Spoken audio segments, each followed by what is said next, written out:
Picture this. There's a silver crossover sitting in your neighbor's driveway that is identical to yours. We're talking the exact same trim, the exact same color, driven off the exact same lot in the exact same week. Fast forward 9 years, her driveway is empty. And yours?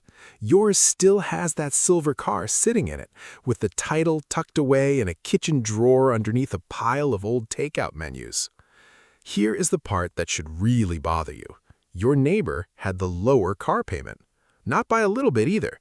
She paid about $130 less a month, every single month for 9 straight years. She walked into the dealership, negotiated the lower monthly bill, and won that negotiation 108 times in a row. And winning that negotiation cost her roughly $32,000. Neither of you did anything reckless. Nobody went out and bought a Lamborghini. Nobody got completely scammed at some shady used car lot with one of those inflatable tube men flailing out front. You both walked into an ordinary dealership, sat in the exact same ordinary chair, and picked whichever option the finance manager said made the most mathematical sense. And that is the entire problem. Welcome back to the channel. Today, we are taking a hard look at the reality of buying versus leasing a car. We are going to run the real math on what this decision looks like in 2026, because spoiler alert, the rules have changed, prices have skyrocketed, and the blanket financial advice your parents gave you is operating on data from a completely different economy. Oh, and stick around, because I'm also going to reveal the one specific situation where leasing genuinely, mathematically wins, which almost nobody at the dealership will tell you about. Hit subscribe, drop a like, and let's get into the math. The new reality and the dealership trap. Let's start with what has actually changed. The average new vehicle in America now sells for right around $50,000, and I'm not talking about the luxury segment. That's the average. On top of that, new tariffs and inflation have added a massive premium over the past couple of years with zero expiration date in sight. So whatever you were mentally budgeting for a car a few years ago, add 10 to 15% and try not to flinch. Right now, the average new car loan payment is hovering around $770 a month, while the average lease sits at about $619.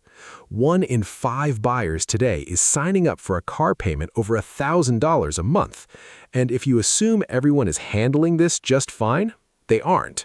Record numbers of trade-ins are arriving completely underwater, meaning people owe thousands more than their car is even worth. Repossessions are hitting highs we haven't seen since the 2008 financial crisis.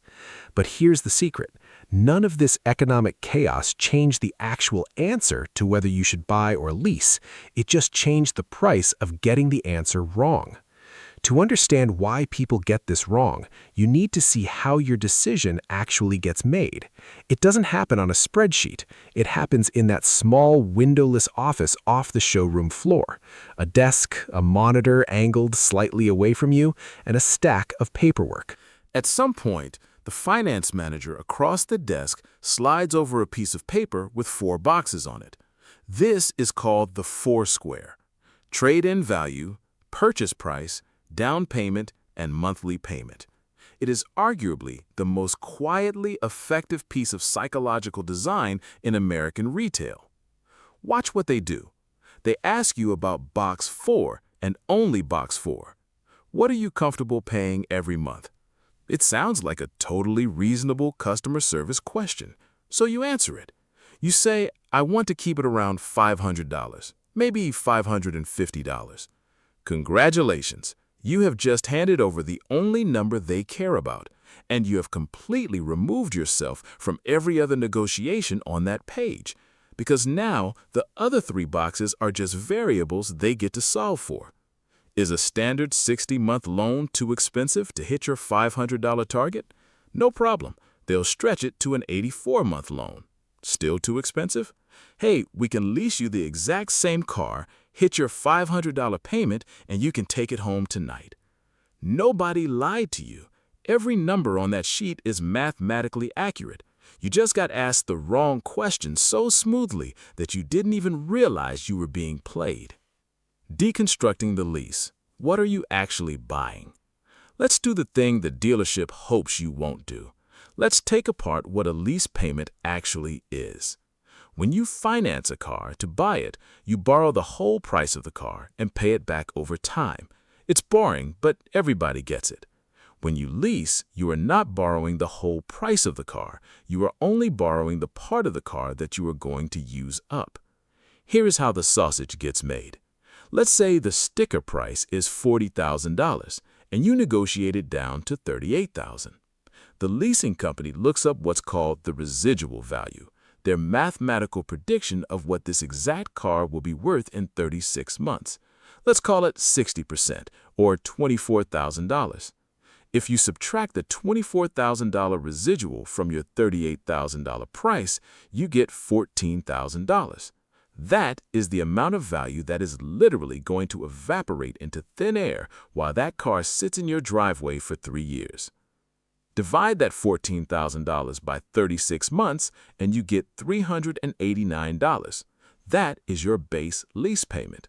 You are paying cash monthly for the exact quantity of value the car loses while you own the privilege of washing it. But wait, there's more. Then they add the rent charge. This is just interest wearing a fake mustache. You will see it on the contract quoted as a money factor, a tiny, harmless-looking decimal like 0.0025. It sounds like a setting on a microwave. But if you multiply that decimal by 2,400, you get your actual interest rate, in this case, 6%. And here is the dirty secret that isn't on the window sticker. Your dealer can mark that money factor above the rate the bank gave them, and they pocket the difference. If you buy a car, you can shop loan rates at 3 different credit unions before lunch. On a lease, most people don't even know there's an interest rate in there to shop. Add it all up. You are paying the depreciation plus interest on both the price of the car and the residual, plus acquisition fees, plus tax. What you are buying isn't a car. You are buying the steepest, most expensive 3 years of a car. Depreciation isn't a straight line. A new car drops 15 to 20% in the first 12 months alone. By year 5, the average car has lost over 40% of its value. Years 1 through 3 are a cliff. Years 6 through 12 are a gentle downhill stroll. Leasing is signing up for the cliff on a permanent subscription forever. You pay top dollar and you never, ever get to enjoy the stroll. The math versus Barrett. Let's go back to those 2 driveways from the beginning of the video because it is time to look at the raw numbers. We'll call your neighbor Odette. Odette leases. She has never been late on a payment in her life. And we'll call you Barrett. You buy. You both want the same $40,000 crossover negotiated down to $38,000. Barrett, you decide to buy. You put down $8,500 from your savings. You finance the remaining balance at 6.4% over 60 months. Your payment is $629 a month. Over 5 years, you pay off the loan. In total, counting your down payment and interest, you have spent roughly $43,500. Then, month 61 arrives, and something magical happens to you that never, ever happens to Odette. Nothing. Nothing comes out of your bank account. There's no email, no auto pay notification, no $629 leaves your checking account. You keep driving the exact same car to the same job, and your money just stays in your pocket. Odette, on the other hand, seems like she's beating you at first. She only put $2,500 down, and her monthly lease payment is just $501. She is saving over $120 a month compared to you. Plus, she has the brand new car smell. But 36 months later, her lease ends. She hands the keys back, pays a disposition fee to return the car, puts down another $2,500, and signs a new lease for the newer version of the same car. Except this time, the car costs more because of inflation. Now her payment is $560. 3 years later, she does it again. Lease number 3 cost her $625 a month. Her monthly payment climbed 25% over the years, while yours went to zero. But she didn't complain because the bill always arrived wrapped in a shiny new car. Let's total it up after 9 years. Odette made 108 monthly payments, 3 separate down payments, and paid disposition fees. Her 9-year total out-of-pocket is about $69,000. Your total out-of-pocket, Barrett, is still $43,500. That is a cash difference of $25,500. Oh, and one more thing. You still own the car. It's 9 years old, it's got higher mileage, and maybe there's a coffee stain on the passenger seat, but it's still worth about $10,500. Odette? Odette just has a manila folder full of old lease contracts. The true financial gap between you and Odette is $36,000. Now let's be totally fair. Odette had a car under factory warranty the whole time. She never bought new tires in year 7. She never had to replace a water pump. Let's subtract a very generous $4,000 in repair costs that she dodged and that you had to pay. You are still ahead by $32,000. If you took that $32,000 and threw it into a basic S&P 500 index fund and left it alone for 20 years at a 7% return, it would grow to over $124,000. That's not just a car. That is the difference between retiring when you want to and retiring when your needs force you to. Now, I promised you I would explain when leasing is actually a smart move, because leasing is not a scam. It is simply a financial tool that has been heavily marketed to the wrong people for 40 years. First, let's talk about who should never touch a lease. If you are someone like Lorraine, who drives 18,000 miles a year for work covering 3 counties, run away. Dealerships will try to sell you a 12,000-mile-a-year lease because the monthly payment looks great. But if you drive 54,000 miles over 3 years on a 36,000-mile limit, you are going to get hit with 25 cents for every mile you are over. That is a $4,500 penalty invoice handed to you the day you turn the keys in. If you drive more than 13 or 14,000 miles a year, a lease isn't a financial product. It's just a speeding ticket with a 3-year delay. But here is the one person who absolutely should lease. Let's call him Cyrus. Cyrus runs a small business and he wants to drive a brand new electric vehicle, an EV. Electric vehicles are completely unique in the car market right now. Over 5 years, the average gas car loses about 41% of its value. EVs, they are losing over 57% of their value. And it's not because they are inherently bad cars. It's because battery technology is improving every 18 months. Buying a 3-year-old EV today feels like buying a smartphone that still has a physical keyboard. The tech gets outdated incredibly fast. A lease, at its core, is a contract where somebody else agrees to eat the depreciation. If an asset is guaranteed to lose nearly 60% of its value, you do not want to own that asset. Let the bank eat that loss. Plus, manufacturers are desperately trying to move EVs off their launch right now. They're offering massive lease cash incentives, sometimes $7,500 to $10,000 just to sign a lease.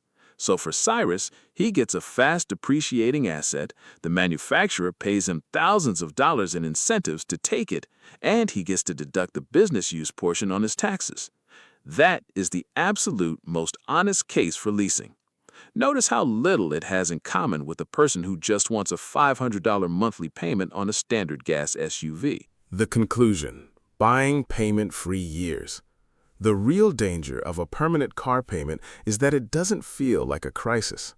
That is exactly what makes it work so well for the banks. It feels just like a utility bill. You barely notice it. You aren't lying awake at 2 a.m. sweating over a $600 payment. But you will lie awake at 2 a.m. 11 years from now, wondering why you have worked continuously since you were 24 years old and you don't own a single valuable asset outright. The auto industry does not sell cars anymore. They sell monthly payments. Every financial mechanism invented in the last 15 years, from 84-month loans to aggressive lease terms, exists for one purpose: to make a massive terrifying number look small by stretching it sideways. Your finance manager isn't an evil mastermind. They're just operating in a system where nobody makes a single dollar if you decide to keep your paid-off car for another 3 years. It's an incentive structure, not a conspiracy. Here is your actual decision rule for 2026 and beyond. The question is not, should I buy or lease? The question is, how many payment-free years am I willing to give up? When you buy a car and pay it off, you aren't just buying a piece of metal.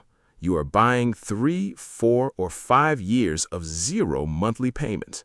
You are buying the ability to invest that $600 a month into your actual future. If you are currently in a lease on a gas or hybrid vehicle, go run your buyout number before you hand those keys back. Used car values have shifted, and you might actually have thousands of dollars in equity sitting in that car that the dealer will gladly keep if you just hand it over blindly. Do the math, ignore box 4, and start building actual wealth instead of renting depreciation. Thanks so much for watching. If this video helped you rethink your next car purchase, hit that like button, subscribe to the channel, and let me know in the comments, what is the longest you've ever kept a car without a payment? I'll see you in the next one.